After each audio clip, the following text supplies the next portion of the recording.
warahmatullahi wabarakatuh. Allahumma salli ala sayyidina Muhammad wa ala ali sayyidina Muhammad. Utlubul ilma minal mahdi ilal lahdi. Tututlah ilmu dari sejak buayan hingga liang lahat. Hadis ini menunjukkan bahwa menuntut ilmu itu adalah kewajiban bagi setiap muslim, baik itu laki-laki ataupun perempuan sepanjang usia. Mari kita awali menuntut ilmu ini dengan membaca Bismillahirrahmanirrahim. Semoga Allah selalu senantiasa memberkahi kita semua dan kita bisa berilmu amalia, beramal ilmiah. Ada 7 orang pemuda, dia berdakwah la ilaha illallah, tiada Tuhan selain Allah, jangan sembah kecuali Allah, tiada Tuhan selain Allah. Itu aja kampanyenya, la ilaha illallah, tiada Tuhan selain Allah, jangan sembah kecuali Allah. Bah, marah raja, disuruh kejar ini anak muda, ini aliran sesat, kejar ini anak muda. Dikejar, dilempari. Akhirnya anak muda cari perlindungan. Karena malam hari mereka kemudian tidur di dalam gua. 7 orang tidur dalam gua. Begitu dia bangun, dia bilang salah satu di antara mereka, si perukin nih, lapar ki, piko dulu belanja di sebelah. Pergilah belanja salah satu di antara mereka. Begitu dia belanjakan uangnya, dia bilang, ndak laku ini uangmu. Ini uangmu 300 tahun yang lalu ini laku ini uang. Nah, bilang ini anak muda sambarang, ku bilang. Betul, ini uang mati ini. Ini uang 309 tahun yang lalu dia laku ini uang. Ndak ada sekarang. Ternyata mereka lupa dan mereka tidak tahu tidur mereka 309 tahun. 309 tahun tidur, Pak. Begitu dia baru sadar, dia lihat, kan ada 1 ekor anjing yang ikut bersama mereka. Salah satu binatang nanti yang ikut masuk ke dalam surga adalah anjingnya Ashabul Kahfi. Pelajaran pertama, anjing saja ikut ulama masuk surga, apalagi manusia. Cuma ini setan selalu kita ganggu. Kita lebih senang ikut pejabat daripada ulama. Kita lebih senang bangga berfoto sama pengusaha daripada ulama. Kalau pejabat kita jabat tangan, kita cium tangannya. Padahal baru 5 menit yang lalu tanda tangan korupsi. Kalau pengusaha bangga kok. Kau ulama tidak. Mau aku lihat buktinya lagi kau tidak cinta ulama. Ya, coba kalau undang ku artis, batinan tuh nu hargai, dijemput, pakai bisnis kelas pesawatnya, dikasih hotel bintang 5, dikawal tentara polisi. Padahal apa ji datang dia bawa? Apa na bawa kangku itu? Alamat palsu. Kelihatan dadana, kelihatan pahanya. Ndak juga nak kasih pegang kok, nak pakai Cina-Cina aja kok. Ten. Apa? Nak kasih pegang kok? Ndak, nak kasih lihat aja kok.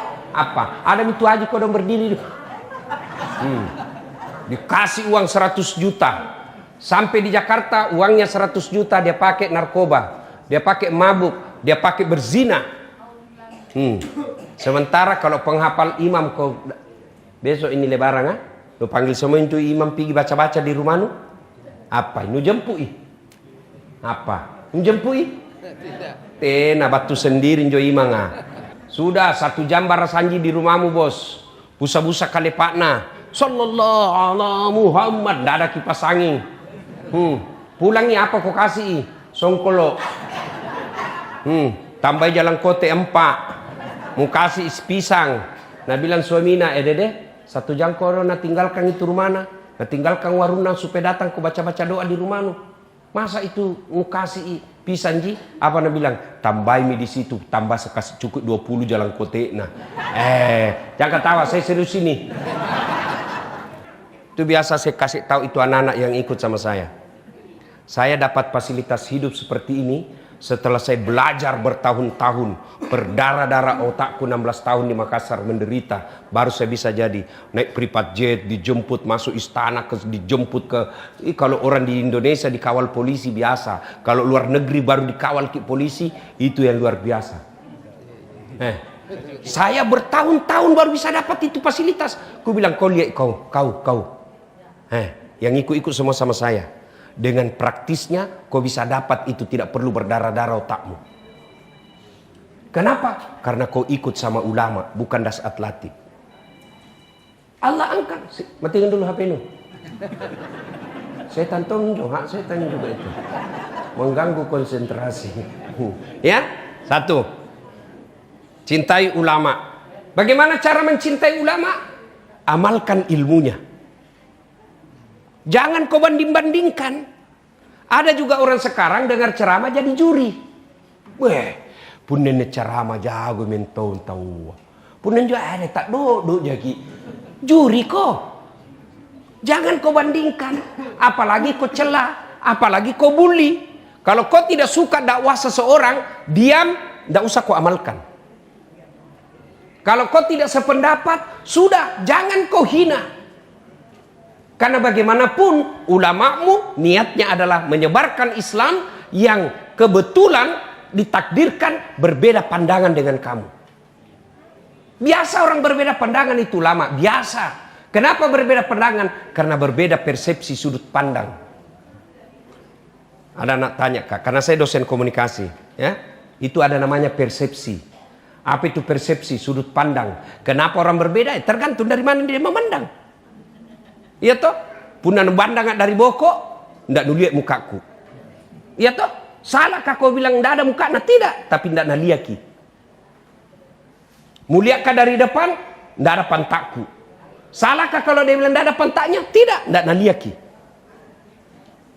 Jadi kalau ada orang berpendapat tidak sesuai, oh berarti ndak naliak yang saya tahu. Contoh, supaya gampang kita mengerti. Contoh ya. Kalau saya bilang saya tidak makan, apa artinya? Hah? Lapar. Apa lagi? Hah? Puasa. Apa lagi? Kenyang. Apa lagi? Alergi. Apa lagi? Carru. Coba. Dengar nih. Nah, baru satu kalimat, saya tidak makan. Ada yang bilang lapar. Ada yang bilang kenyang. Ada bilang alergi, ada bilang carru, ada bilang puasa, ada bilang tidak suka, ada bilang haram. Baru satu kalimat sudah berapa sudut pandang yang masuk. Begitu juga hadis yang diterima. Hadis yang diterima dalam bentuk kalimat, tidak ada fotonya, tidak ada videonya, tidak ada tutorialnya. Maka kita berbeda pendapat. Kenapa? Satu lihat dari sini, satu lihat dari sini, satu lihat dari atas, satu dari depan. Berbeda. Maka yang baik, terima perbedaan. Lakukan yang kamu yakini, jangan kau salahkan pendapatnya orang. Itu yang paling hebat.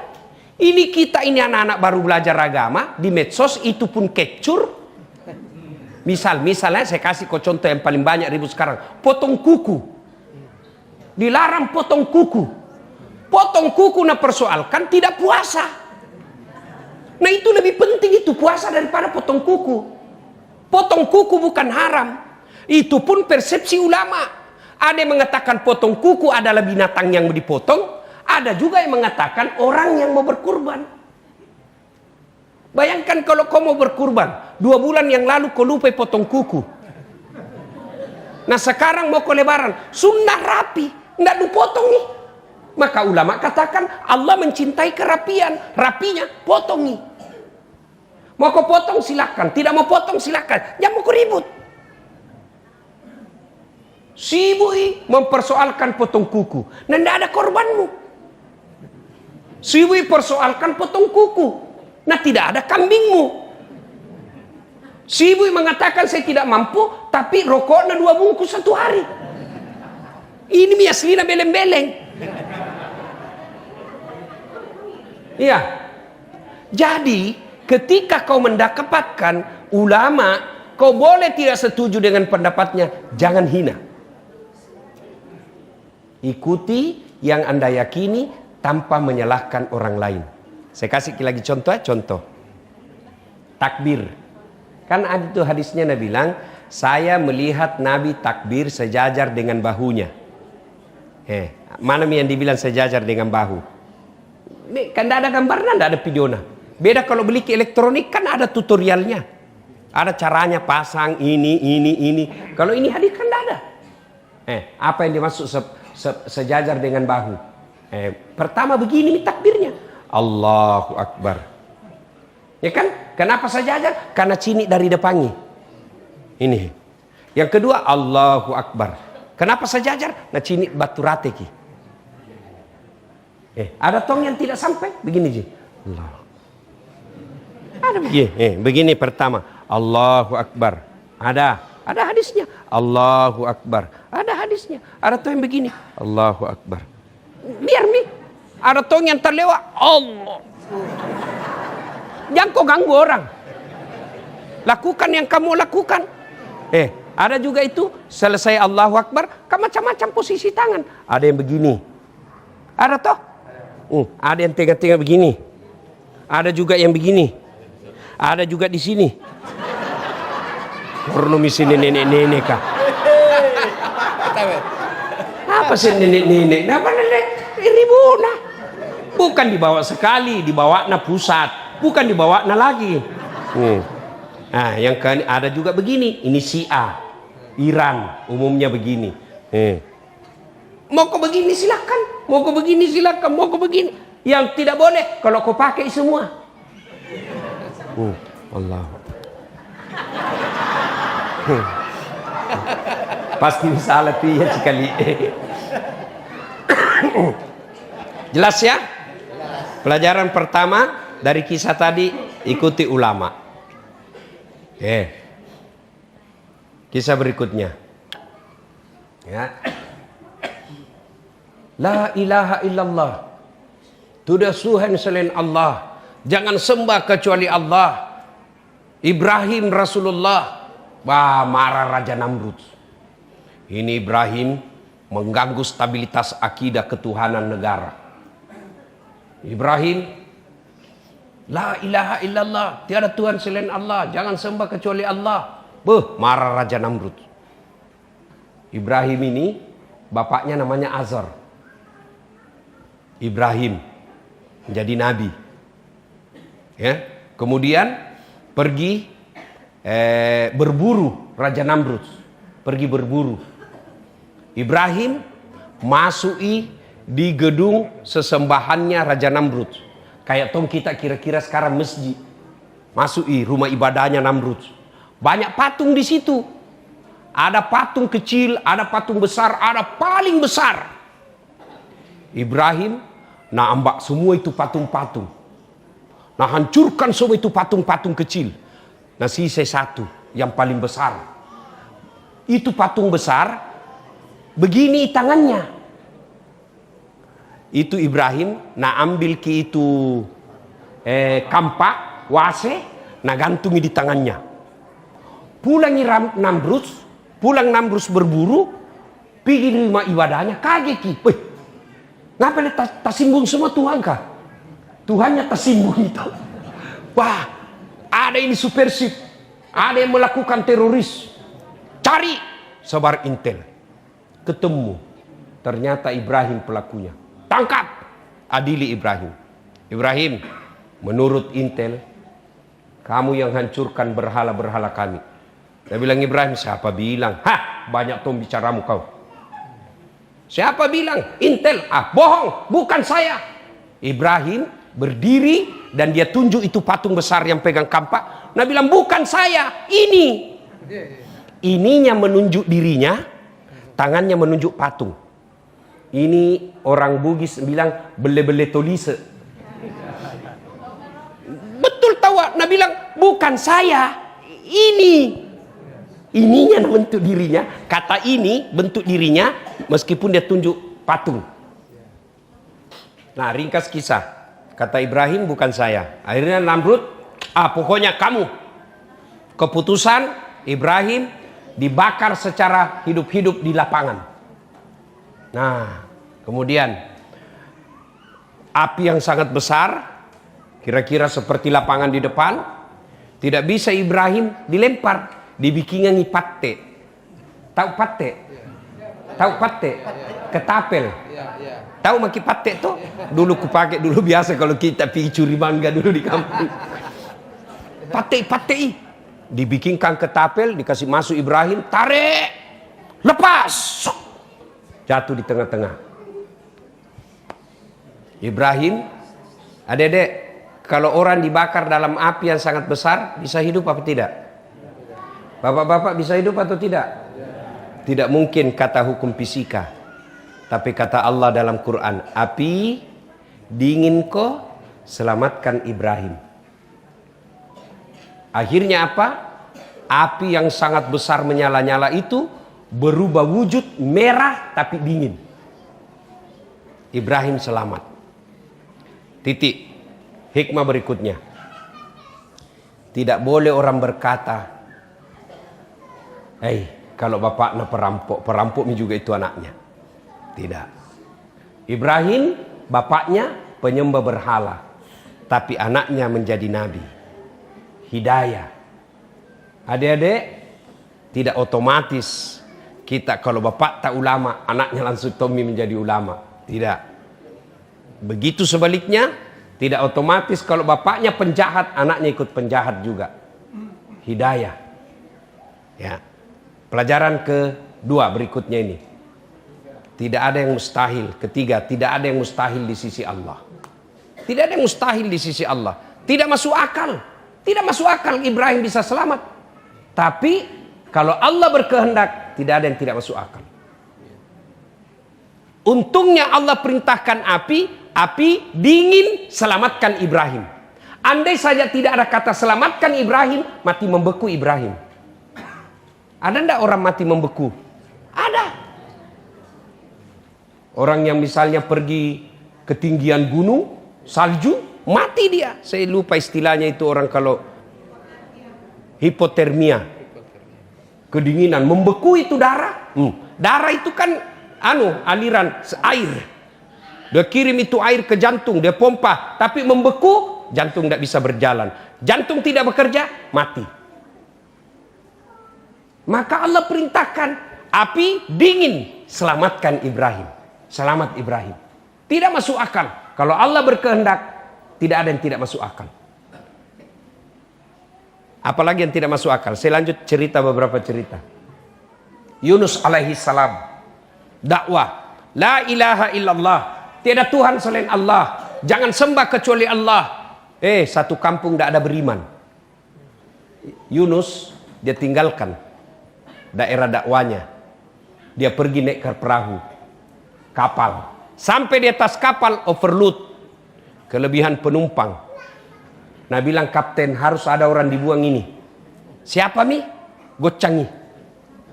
Undi, gocang. Ditulis semua nama, kasih masuk. Ibu-ibu pasti tahu kalau yang beginian. Harisanto. Keluar nama. Sup. Ke Yunus. Ulangi. Pilkada ulang. Gocang lagi. Yunus lagi. Ulang lagi. Ada kecurangan. Gocang lagi. Yunus lagi. 3 kali dia bilang itu kapten. Memang kamu harus dibuang. Dibuang Yunus ke laut. Pas sampai di permukaan air, diterkam oleh ikan. Berbeda pendapat ulama. Ada bilang ikan paus, ada bilang ikan hiu. Pokoknya ikan. Ikan besar. Berbeda pendapat ulama. Ada yang bilang 30 hari dalam perut ikan, ada juga yang bilang 40 hari. Nggak jelas, nggak jam aku bahas berapa lama. Yang penting lama. Jam aku bahas ikan apa, yang penting ikan besar. Sudah nih, daripada bingung kok ikan apa, berapa lama. Jam aku persoalkan itu. Persoalnya dalam perut ikan. Ada di sini bisa hidup dalam perut ikan? Ada. Kalau saya ikan masuk perutku. Tidak masuk akal. Yunus bisa dalam ikan. Ketika itu Yunus mengucapkan, memuji Allah sambil bertobat. La ilaha illa anta subhanaka inni kuntu minadz zalimin. La ilaha, tiada Tuhan illa kecuali anta, engkau ya Allah, subhanaka, maha suci engkau ya Allah, inni, sesungguhnya saya, kuntu minadz zalimin, telah menzalimi diri saya sendiri. Ini baca kalau bapak punya masalah besar. Ini diajarkan Allah kepada Yunus. Kalau ada masalah, ada urusan, ada hajat besar, baca ini. La ilaha illa anta subhanaka inni kuntu minadz zalimin. Ulang-ulang. Akhirnya apa? Yunus muntah itu ikan. Keluar bisa hidup. Tidak masuk di akal manusia bisa hidup dalam perut ikan. Tapi kalau Allah berkehendak, tidak masuk akal. Yunus. Ada lagi perempuan suci, tidak pernah disentuh laki-laki, Siti Maryam, hamil. Semua orang gosip sama dia. Bagaimana caranya Maryam? Nah, keluargamu, keturunanmu orang baik-baik. Kenapa kau bisa hamil tidak ada suamimu? Allah tidak bilang, Maryam balas kau, Maryam jelaskan kau. Tidak, Allah coba bilang, Maryam jangan kau bati-bati, duduk kau saja di situ sanjar-sanjar makan kue. Ada saatnya perlu kita ngomong, ada saatnya perlu kita diam. Kalau orang dengki, benci sama kamu, jangan kau komentari. Biar apa kau bilang, tidak masuk di akalnya. Begitu juga istrimu kalau ngomel nih. Kalau nak bilang pokoknya, jangan kau bicara. Tidak masuk di akalnya itu. Diam kau saja, biar kau jelaskan, tidak masuk di akalnya. Lebih kau diam, daripada habis energi, tambah banyak nak bahas, diam. Apalagi kalau pensiun mako, lebih baik tanami perasaanmu. Baru kita itu laki-laki bedek kalau pensiun maki, nah di atas 60 tahun, 60, 70 tahun, itu istri tak nak anggap maki suami. Nak anggap ki seperti anaknya. Nak bilang, sudah mau makan obatmu? Ikan bukan suami kalau nak kasih begitu ki. Keluar, apa kau makan di luar tadi? Nah kira maki anaknya pak. Nah bayangkan dirinya semua ini mama-mama tuh. Ini semua ini. Jangan kasih begitu suami tak ibu. Dosa besar ki itu. Setengah mati waktu nak aktif kasihan carikan ki uang. Pas pensiun kita tidak hormati. Sampai ada yang kasihan itu dia bilang, capek mau kuliah urus kak. Selama saya pensiun ini tidak ada kuliah baikku. Capek sekali mau urus kak. Racun mak saja cepat supaya cepat kak mati. Tidak bisa mau kuliah urus kak. Racun mak sekalian deh. Jangan kasih begitu bapak-bapak. Kita juga pak, kalau istri tak mengomel, lebih diam. Tidak ada gunanya. Itu dijelaskan dalam Quran. Siti Maryam kan digosipin satu kampung. Kenapa kau bisa? Allah tidak bilang kau jelaskan. Allah yang punya urusan. Tidak. Allah bilang Maryam, biar kau jelaskan tidak masuk akalnya. Diam mau kau saja. Itu tidak semua mesti kita komentari. Pakai mini ilmu pak. Kalau marah cerita ilmunya Siti Maryam pakai. Paling aman itu. Kalau saya nak mengamu istriku, ku pelui. Baru ku menyanyi. Insaflah wahai manusia. Makalah-makalah itu. Masih marah ku tambah ku peluk. Bila kamu di sisiku. Karena kalau dibati-bati deh sakit hati pak. Lebih kita candai saja. Gitu? Nah ibu bapak saudara-saudara sekalian. Siti Maryam tidak masuk akal bisa hamil. Tapi kalau Allah berkehendak, tidak ada yang tidak masuk akal. Contoh paling dekat dengan kita. Rasulullah Muhammad SAW. Masih ingat kisahnya. Waktu beliau hijrah dari Mekah ke Madinah. Ya kan? Di mana sembunyi? Di mana sembunyi? Gua Zur. Itu Gua Zur. Pernah kita ke sana. Itu kalau orang begini pasti kelihatan orang dalam. Tidak jauh itu guanya, lubangnya masuk ke dalam. Didapat sama Abu Jahal. Didapat Abu Lahab dengan densusnya. Pasukan khususnya Abu Jahal. Orang yang jago semua berkelahi waktu itu. Intip Nabi. Allah turunkan pertolongannya. Apa yang Allah turunkan? Bukan burung ababil, bukan malaikat Jibril. Apa? Laba-laba. Tahu jaki laba-laba toh? Tahu jaki toh? Garangkang. Spider. Bikin sarang di depan, di mulut gua. Ngintip Abu Jahal. Nah bilang tidak mungkin ada manusia. Kalau ada manusia, pasti koyak ini sarang. Pasti robek ini.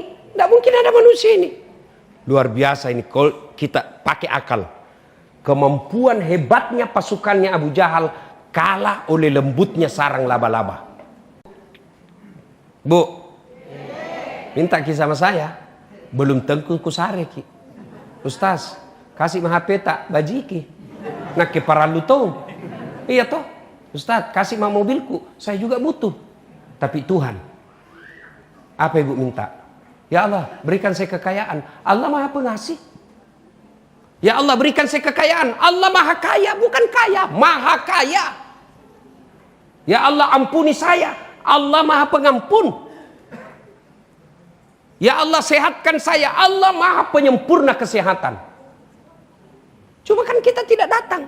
Datang kita doa. Doa tidak cukup tanpa disertai dengan yang Allah inginkan.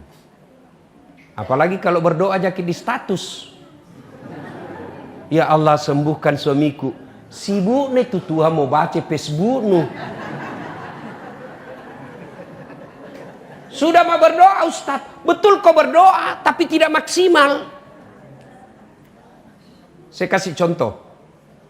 Bu, kalau saya influenza begini, saya cukup singgah di apotek beli Prokol. Kenapa? Tidak darurat. Ya toh? Tapi kalau serangan jantung, hipertensi, liver, jangan kau pergi beli obat sendiri. Datang kau khusus ke dokter spesialis. Kenapa? Darurat ini urusanmu. Kalau hidupmu lurus-lurus saja, tidak ada masalah besar, cukup kau doa dalam 5 waktu. Tidak darurat. Tapi kalau ada keperluan hajatmu sangat besar, tidak cukup 5 waktu. Bangun kau sholat tahajud. Bangun kau sholat hajat. Lengkapi dengan nasar puasa. Cukupkan dengan tolak balas sedekah. Banyak sholat duhamu. Ibadahmu bagus. Itu namanya datang ke dokter spesialis. Ini tidak. Sholatnya cuma hari Jumat. Paling terlambat datang. Paling cepat pulang. Orang khotbah dia tidur. Ada masalahnya, ya Allah tolong saya ya Allah. Capek menghadapi hidupku ya Allah. Nabi bilang malaikat. Nabi bilang Tuhan, malaikat karena capek menghadapi hidupnya, cabut nyawanya. Nah, ibu bapak, termasuk supaya doa cepat dikabulkan, berkurbanlah. Karoba kok. Kalau sapi di masjidku 2.250.000. 7 orang satu sapi. Kalau ada tabungan tak 10 juta bu, ambil besok 2,5 juta, belikan sapi. Bagaimana hidup? Belajar ku ini tadi, kisah yang saya sampaikan. Tidak masuk akal kalau cinta kepada Allah, Allah yang selesaikan masalahmu. Ini tadi keyakinannya seperti ini. Cintanya kepada Allah melebihi cintanya kepada yang lain. Allah tolong dia, tidak masuk akal tapi Allah tolong. Jadi kalau ada tabungan tak pak, ambil bagi besok. Jangan pikir bagaimana tahun depan, bagaimana bulan depan. Allah yang tolong, hakul yakin. Cuma kalau mau kita ambil itu, datang itu setan garu-garu ki. Setan pertama istri. Tuh, mau ke apa? Mau ke apa? 2 juta mentarik, mau ke apa? Beli sapi, kurban. Talekan tongkok kau. Mau keseng kurban sembahyangmu saja terlambat. Setan ini setan. Dan setan begini susah diusir. Susah diusir setan begini pak. Dibacangi taus, tambah marah. Itu nih hikmahnya. Kenapa itu selalu diulang-ulang kisahnya Ibrahim. Ya kan mau potong anaknya. Diganggu dulu oleh setan. Siapa dulu nak ganggu? Ibrahim. Jangan kau tolong. Lamaan itu anakmu kau mau masak kau mau potong. Ibrahim lempar. Nagoda lagi si Hajar, jangko. Tapi apa Nabi bilang Hajar? Jangankan anakku, saya juga siap dipotong kalau itu perintah Tuhan.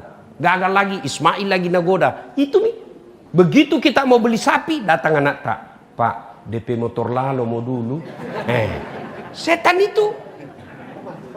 Nah, Bapak Ibu saudara-saudara sekalian,